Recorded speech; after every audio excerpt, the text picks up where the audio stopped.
экономическую ситуацию в стране. Как вы прокомментируете продолжающийся уже год над вами заочный суд и обвинения в миллионных растратах?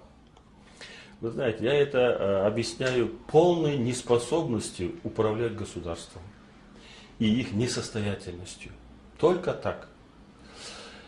Эти люди, знаете, они ничего за свою жизнь не создали.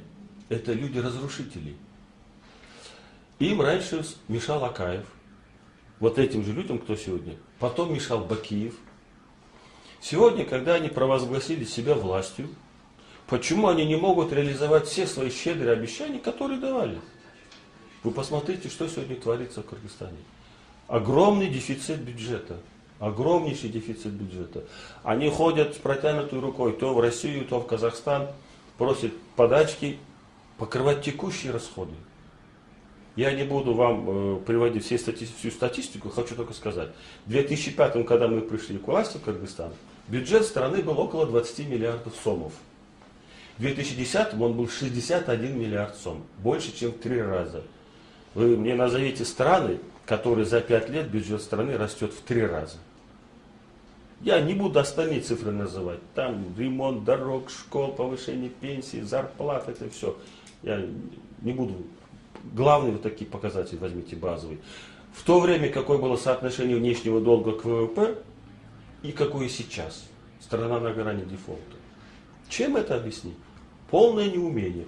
А то, что говорят, что якобы мы там разворовали, и что я освободил от акцизного налога там базу, и что там потери в 14 или 15 миллионов сомов, это, вы знаете, опять в это обвинение надо включить в тот список всех обвинений, которые вешают на меня, на моих близких.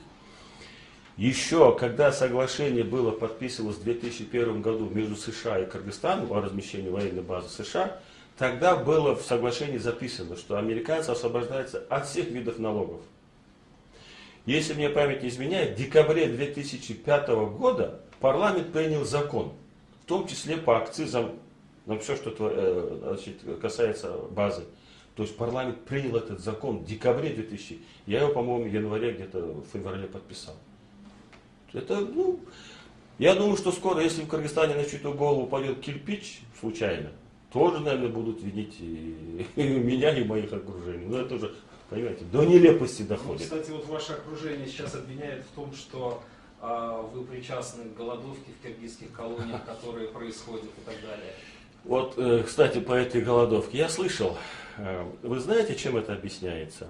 Мне кажется, это объясняется тем, что сегодня в Кыргызстане полный правовой беспредел.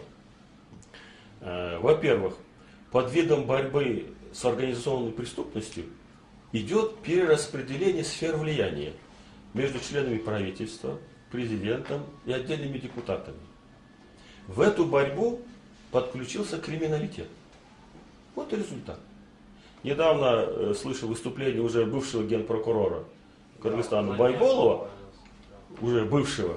Но этого прокурора не я назначал, а они его назначали. Так он же открытым текстом сказал им. Он жалко, что сказал, когда уже освободили его, что там полный правовой беспредел в правоохранительных органах, в ГКНБ, что вообще без суда и следствия идет, значит, рейдерские захваты, что чиновники, самого высокого ранга, там, на уровне вице-премьеров, занимающиеся бизнесом, уводят от налогов сотни миллионов. О чем говорить? И, конечно, и плюс, я думаю, почему колония пошла на эти бунты, вот этот беспредел, который творится в стране, он перекинулся и туда. По моим данным, начали вымогать элементарно деньги у родственников заключенных.